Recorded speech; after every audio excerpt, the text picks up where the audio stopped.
الشیطان الرجیم بسم اللہ الرحمن الرحیم۔ مسلم طلبہ محاذ انٹروڈکشن جو ہے وہ آپ سب کو تقریباً جب سب بات کریں گے تو آپ اپنا انٹروڈکشن آپ کو کرائیں گے۔ یہ سب جتنے بھی پاکستان کے اندر طلبہ تنظیمیں ان کا یونائٹڈ فارم ہے، اس کو مسلم طلبہ محاذ کہتے ہیں۔ 36 اسٹوڈنٹ یونینز جو ہیں وہ اس بینر کے شیلٹر کے نیچے ہیں۔ میرا نام سردار محسن عباسی ہے، میں مسلم اسٹوڈنٹ فیڈریشن پاکستان کا چیف آرگنائزر ہوں اور مسلم طلبہ محاذ کا ادنیٰ سا کارکن ہوں۔ میرے ساتھ بلال ربانی صاحب بیٹھے ہیں مسلم اسٹوڈنٹس آرگنائزیشن کے، اور سردار مظہر صاحب ہیں۔ اس کے ساتھ میرے ساتھ بیٹھے ہیں شہباز صاحب، یہ پاکستان تحریک انصاف کی اسٹوڈنٹ ونگ سے ہیں۔ ہمارے اور دوست بھی اس وقت موجود ہیں۔ مختصر بات یہ ہے کہ آج آپ کے سامنے آنے کا مقصد قرآن کی یہ آیت، آپ نے اس بات کو غور سے سمجھنا ہے۔ ہم اپنا موقف آپ کے سامنے رکھنا چاہتے ہیں کہ ہمارا موقف بیسیکلی کیا ہے۔ قرآن کی آیت موجود ہے کہ هو الذی ارسل رسولہ بالہدی ودین الحق لیظہرہ علی الدین کلہ وکفی باللہ شہیدا۔ ہم نے اس دین کو تمام دینوں کے اوپر غالب کر دیا اور یہ مکمل دین ہے، اس کے لیے میری شہادت کافی ہے۔ پھر اس کے بعد کہا گیا محمد رسول اللہ والذین معہ اشداء علی الکفار رحماء بینہم تراہم رکعا سجدا یبتغون فضلا من اللہ ورضوانا۔ اور مسلمانوں اور نون مسلمز کے درمیان جو فرق قرار دیا گیا ہے وہ رکوع و سجود کا قرار دیا گیا۔ ہمارا آج آپ کے سامنے آنے کا مقصد کیا ہے؟ سپریم کورٹ نے 6 فروری کو ایک فیصلہ دیا، قادیانی مبارک قادیانی کی ضمانت کے موقع کے اوپر اس کو پاکستان کے مختلف سرکاری مذہبی جماعتوں نے چیلنج کیا۔ 28 مارچ کو اس مقدمے کی تاریخ پر بحث و مباحثہ ہوا اور سپریم کورٹ نے 10 اداروں کو نامزد کیا۔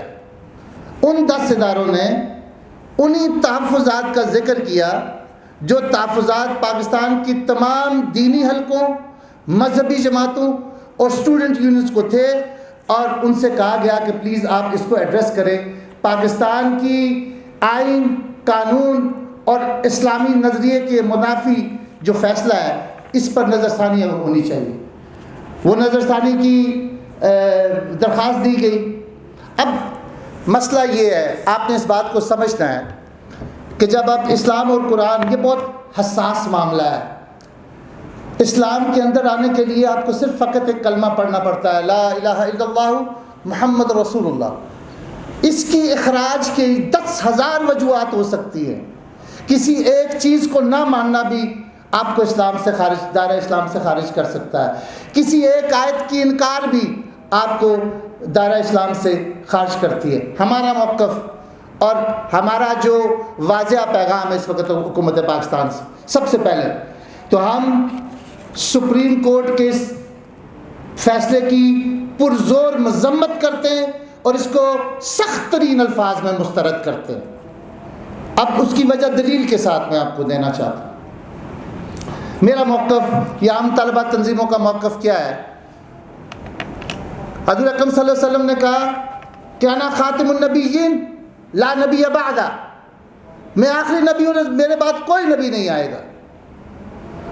1973 کے آئین کے مطابق، اور اس آئین کی وہ شکیں جنہوں نے غیر مسلم کو ڈیفائن کیا، اس ڈیفینیشن کی روح سے ان کو کافر قرار دیا گیا۔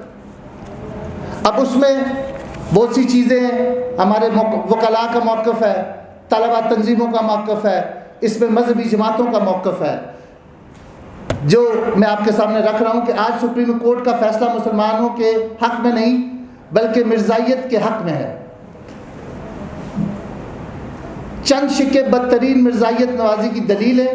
فیصلے کی کل 50 شکیں۔ شک نمبر 6، اس میں لکھا گیا کہ مبارک ثانی پر پنجاب قرآن بورڈ کے دفعہ 7 لاگو نہیں ہوئی، بلکہ اس کا اطلاق ممنوعہ کتاب کے مصنف، ناشر، تابع یا ریکارڈ تیار کرنے والے پر لاگو ہوتی ہے۔ مبارک ثانی نے ملزم ہے، نہ مصنف ہے، نہ تابع ہے، نہ ناشر ہے۔ سوال یہ ہے کہ تفسیر صغیر کتب کی تابع اور ناشر تو جماعت مرزائیہ اور احمدیہ ہے، اس پر اس وقت تک کوئی ایکشن کیوں نہیں لیا گیا؟ ہمارا تو موقف صاف یہ تھا۔ شک نمبر 7، اس شک میں کہا گیا کہ 298C لاگو نہیں ہوتا کیونکہ تفسیر صغیر مرزائی ادارے میں تقسیم کی گئی۔ گویا چیف جسٹس صاحب نے لائسنس دے کر مرزائی اپنے اداروں میں تحریف شدہ ترمیم اور کفری عبادات پر مبنی مرزائی تقسیم کر سکتے، اس پر 298C لاگو نہیں ہوگا۔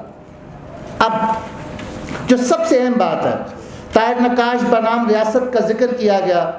مرزائیوں کا اپنی عبادتگاہوں میں کلمہ طیبہ لکھنا توہین رسالت نہیں ہے، اس پر 295C لاگو نہیں ہوگا۔ جج صاحبان کو معلوم ہی نہیں کہ قادیانی کلمے میں محمد صلی اللہ علیہ وآلہ وسلم کو نہیں بلکہ مرزا قادیانی ملعون کو لکھتے ہیں، اور یہ بات وہ برملا اپنے احمدی ٹی وی کے اوپر اس کا اعتراف کر چکے ہیں کہ جب ہم کلمہ طیبہ لکھتے ہیں تو اس میں ہمارا جو جب محمد رسول اللہ کہتے ہیں اس کا مقصد جو ہے نعوذ باللہ وہ مرزا ملعون قادیانی ہے۔ اس شکوے عوامی سطح پر خود کو مسلمان کے طور پر پیش نہیں کریں گے۔ اب جو سب سے اہم بات جس کے اوپر ہمارا اعتراض ہے، اور وہ میں اپنی پاکستان کی عوام کے سامنے بھی رکھنا چاہتا ہوں، آپ لوگوں کے سامنے بھی رکھنا چاہتا ہوں، اس فیصلے کی شک 33 اور 40 میں لکھا ہے، ترجمہ ہے کہ در حقیقت یہی اسلام ہے۔ ہاں، یہ اس میں انہوں نے لکھا ہے جی بیسیکلی جو سب سے خطرناک چیز انہوں نے لکھی وہ یہ لکھی کہ شک نمبر 40 فیصلے میں یہ بھی قرار دیا گیا کہ جن انتظامی احکامات کو اس مقدمے میں چیلنج کیا گیا تھا ان کا اطلاق احمدیوں کے صرف ان افعال پر ہوتا ہے، وہ عوامی سطح پر انجام دیں، نہ کہ ان افعال پر جو اپنے گھروں میں یا عبادت گاہوں میں کریں۔ چنانچہ انتظامی احکامات کے بعض اقتصابات نقل کرنے کے بعد قرار دیا گیا کہ ترجمہ مذکورہ بالا قیود سے واضح طور پر وہ کام مراد ہے جو عوامی مقامات پر یا عوام کی نظر کے سامنے سر انجام دیے جائیں، نہ کہ وہ نجی طور پر سر انجام دیے جائیں۔ یہی اصول ماضی قریب میں سپریم کورٹ کے ایک اور بینچ نے مقدمہ بنوال طاہر نقاش بنام ریاست میں بھی اس فیصلے کو دہرایا تھا۔ دیکھیں ہمارا موقف کیا ہے۔ سپریم کورٹ یہ بات کہتی ہے کہ کیونکہ وہاں پر قرآن کو رکھا گیا اور اس کے خلاف کوئی بھی ڈی فائل یا ڈیسیکریٹڈ جو انسیڈنٹ ہے وہ نہیں پایا گیا، نہ انسلٹ پائی گئی اور نہ اس کو صرف رکھا گیا۔ اب ہمیں اعتراض کیا ہے؟ اگر کافر ہندو اپنے عبادت گاہ کے اندر قرآن کو رکھتا ہے تو ہمیں اس پہ کوئی اعتراض نہیں ہے، اگر یہودی رکھتا ہے تو ہمیں اس پہ کوئی اعتراض نہیں ہے، کیونکہ وہ اپنے آپ کو نون مسلم قرار دیتا ہے، وہ یہ تسلیم کرتا ہے کہ میرا مذہب اور میرے عقائد جو ہیں وہ اسلام سے متصادم ہیں۔ اگر وہ رکھتا ہے تو یہ ہماری کامیابی ہے۔ اگر جوز رکھتے ہیں تو وہ بھی برملا اس چیز کا اعتراف کرتے ہیں کہ اسلام کے عقائد سے ہمارے عقائد جو ہے وہ متصادم ہیں اور ہم اپنا مذہب رکھتے ہیں، اپنا دین رکھتے ہیں۔ اگر وہ ہماری کتاب کو رکھتے ہیں تو یہ ہمارے لیے قابل باعث فخر چیز ہے۔ اب جو سب سے اہم بات جس کے اوپر ہمیں اس وقت تک اعتراض، سب سے پہلا اعتراض ہے کہ 10 ادارے لکھتے ہیں سپریم کورٹ کو جی کہ ان کے تحفظات جائز ہیں۔ کیا ہمارے ان تحفظات کو ایڈریس کیا گیا؟ بلکہ ان کو ہی گول مٹول کر کے سپریم کورٹ نے دوبارہ سے یہ فیصلہ دے دیا۔ کیا سپریم کورٹ نے یہ فیصلہ دینے سے پہلے اسلامی نظریاتی کونسل، شریعت کورٹ یا مفتیان دین جتنے بھی ہیں جو اس وقت اس پاکستان کے اندر موجود ہیں، کیا ان سے کنسلٹ کیا گیا؟ میرے خیال میں تو سپریم کورٹ کا ایسا کوئی، میں چیلنج کرتا ہوں کہ سپریم کورٹ کے جج ایسے بھی ہیں جن کو 6 کلمے پورے نہ آتے ہوں، یہ سنا دیں۔ اگر ان کو کلمے 6 پورے نہیں آتے بھائی تو اتنے حساس معاملے کے اوپر آپ یہ فیصلہ without the consult of the expert on ideology of Islam آپ کیسے کر سکتے ہیں؟ آپ نے کیا ان سے کنسلٹ کیا؟ ہمارا موقف کیا ہے؟ اسلامی شعار کا نام 1973 کے آئین کے مطابق اسلامی دینی اصلاحات کا جو استعمال ہے وہ احمدیہ گروپ، لاہوری گروپ یا احمدیہ گروپ، یہ دونوں نہیں کر سکتے۔ اگر اس کا ارتکاب کرتے وہ پکڑے گئے تو یہ قابل جرم ہے ان کے اوپر۔ مجھے یہ بات بتائے کہ پھر کیا اس کے اوپر 98 اور 95 سی اور بی کا اطلاق نہیں ہوتا؟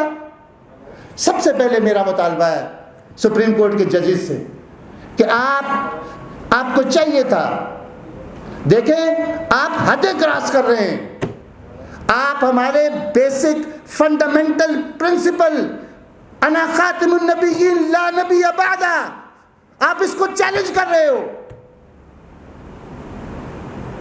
آپ کی اوقات نہیں ہے اس کو چیلنج کرنا۔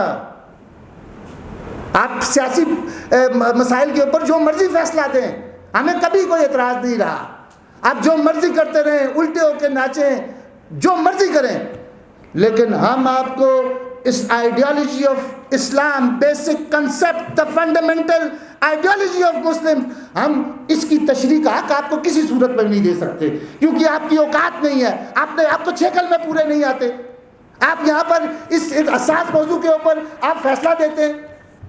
بھائی آپ نے آئین اور قانون کی دھجیاں اڑائی ہیں، آپ کو کس نے اختیار دیا ہے کہ آپ 98 بی اور 95 سی، آپ کو اس کی ڈیفینیشن کرنی چاہیے۔ اس کی ڈیفینیشن خالی یہ نہیں ہے کہ آپ کسی نے قرآن کو نعوذ باللہ پھاڑ دیا، اس کا غلط استعمال، اس کا استعمال سے غلط پروپیگیٹ کرنا اور ایک فتنہ کریٹ کرنا اور اسلام کے خلاف کانسپائریسی پلاٹ اختیار کرنا، یہ بھی وہ سب سے بڑے جرم ہے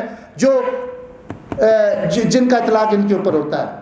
ہمارا اختلاف قادیانیوں سے کیا ہے؟ ہمارا اختلاف قادیانیوں سے صرف اتنا ہے کہ وہ بطور مسلمان اپنے آپ کو دنیا کو متعارف نہیں کرا سکتے، اپنا تعارف نہیں کرا سکتے، کیونکہ ان کے ہاں ان کا آخری نبی جو ہے وہ نعوذ باللہ جس کی موت جو ہے وہ پاخانہ کرتے ہوئے ہوئی، کیا کہتے ہیں، مرزا قادیانی اس کو کہا جاتا ہے۔ میں افریقہ کے اندر آپ کو بتاؤں کہ انہوں نے کیا کیا۔ یہ جج صاحب، افسوس یہ ہے کہ یہ سپریم کورٹ کے جج صاحبان نے اگر تاریخ کو پڑھا ہو اور انٹرنیشنلی جو ظلم اس جماعت نے کیے ہیں، اگر ان کے بعد افریقہ کے اندر یہ ایک جگہ پر گئے اور ان پر ادھر انہوں نے کہا جی کہ ہم اصل مسلمان ہم ہیں اور ہم اللہ نے نعوذ باللہ ایک نبی آپ کے لیے بھیجا ہے جس کو ہم نے اتارا ہے وہ آ رہا ہے، اور وہاں پر مرزا طاہر قادیانی کو وہاں پر اس کا استقبال کرایا گیا۔ ہمارے لوگوں کے پاس آلریڈی اسلام کا کیا کہتے نالج کم ہے، خدا را یہ ظلم نہ کریں۔ اور انشاءاللہ اس معاملے کے اوپر ابھی اس کے اوپر شہباز صاحب بھی بات کریں گے، اس موضوع کے اوپر بلال ربانی صاحب بھی بات کریں گے۔ میں چاہتا کہ یہاں پر سردار مظہر صاحب بیٹھے، ہمارا بڑا پرومیننٹ لیڈرشپ میں سے ایک لیڈر ہے، میں چاہتا تھا کہ وہ بھی بات کریں، لیکن انہوں نے اس پر بات کرنے سے انکار کر دیا، لیکن انہوں نے کہا جی کہ آپ اس کے اوپر آج بات کریں گے۔ در حقیقت یہی اسلام کی روح اور اسلام کی برداشت کی تعلیمات، مسلمان برداشت پر عمل پیرائیں۔ اسلام نے برداشت کی صرف تلقین ہی نہیں کی، بلکہ اسلام اور مسلمان معاشرے نے تاریخ میں ہمیشہ برداشت پر عمل کیا۔ مسلمان معاشرے یہودیوں کے لیے اس وقت بھی تعامل پر عمل پیرا تھے جب یہودیوں کی تاریخ دور میں مسیح دنیا میں ان پر ظلم ہو رہا تھا۔ یہود کو عثمانی سلطنت میں پناہ ملی، اور جن یہودی پر دوسرے معاشروں پر ظلم ہو رہا تھا انہیں عربوں کے ہاں پناہ ملی اور ترکوں کے ہاں پناہ ملی۔ سب مسلمان معاشرہ پناہ دینے، مظلوم کو پناہ دینے کے حق میں ہے۔ اب آپ دو چیزوں کو سب سے پہلے اس وقت جو میں آپ کو بات کرنا چاہتا ہوں وہ یہ ہے کہ آلریڈی مولانا شاہ احمد نورانی نے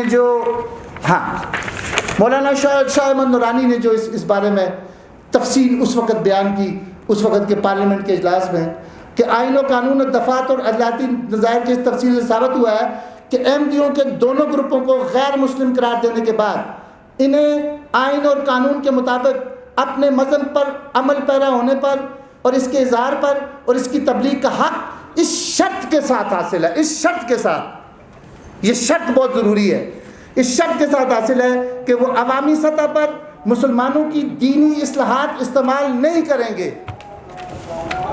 ہمارا موقف اور اس فیصلے کے خلاف ہمارا دلیل کے ساتھ اس کو مسترد کرنے کا اصل موقف یہ چند سطور ہے کہ وہ اسلامی اشعار کا نام نہیں لیں گے، قرآن پاک کا نام نہیں لیں گے، وہ اس کے اندر تعریف کرنے کے بعد اس کو قرآن مجید کہہ رہے ہیں، وہ اپنی مسجد کو احمدیہ کا عبادت گاہ کہہ سکتے ہیں، مسجد نہیں کہہ سکتے، اسلامی شعار نہیں۔ ہمارا اختلاف ان 3 الفاظ کے اوپر ہے ان سے، اور سپریم کورٹ نے اپنے اس فیصلے کے اندر یہ 3 الفاظ قانونی طور پر ان کو انسائڈ دا ہاؤس، جو چادر اور چار دیواری کے اندر استعمال کرنے کا اصولی طور پر حق دیا ہے۔ ہم اس کے خلاف ہر سطح کے اوپر جائیں گے انشاءاللہ، ہر سطح کے اوپر۔ اور یہ بات یاد رکھیں، یہ ختم نبوت کی تحریک ہے، اور اس قسم کے بہت سے فتنے پاکستان میں اس سے پہلے بھی آئے جن کو زد و کوب کیا گیا ہے۔ انشاءاللہ اس دفعہ بھی میں جج صاحبان سے بھی گزارش کروں گا کہ بھائی اگر آپ کے پاس اسلامی نالج لمیٹڈ ہے تو آپ کو چاہیے کہ آپ experts of the ideology of Islam, you have to consult them and you have to take the astute advice from them.